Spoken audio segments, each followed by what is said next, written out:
বুকে হাত দিয়ে বলুন, একটা সাধারণ মুসলমান মমতা ব্যানার্জির আমলে আপনার কতটা লাভ আছে বলুন? বলতে পারবে? বলতে তারাই পারবে যারা তোলা তুলে খায়, যারা কয়লা চুরি করে, বালি চুরি করে, গরু চুরি করে, তারা বলবে লাভবান হয়েছে।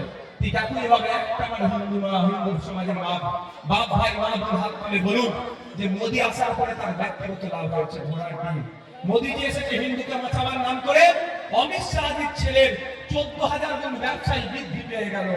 আর এখানে মমতা দিদি মুসলমানকে বাঁচাবার নাম করে এসে তার ভাইপোর সম্পত্তি রকেটের গতিতে বাড়তে লাগলো।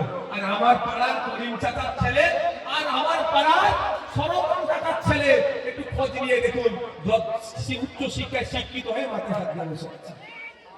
কিন্তু ওইদিকে অমিত শাহজির ছেলে আর মমতা ব্যানার্জির ভাইপো দুজনের বিজনেস রকেটের গতিতে বাড়ছে। একজন মুসলমানকে বাঁচাচ্ছে, একজন হিন্দুকে বাঁচাবার নাটক করছে। এরা হিন্দু মুসলমানকে বাঁচাবার নাটক করছে, আপনাকে আমাকে বাঁচাবার নাম করে ওরা ওদের গদিকে বাঁচাতে চাইছে। তাই সময় এসেছে আমরা আমাদেরটা বুঝে নেব।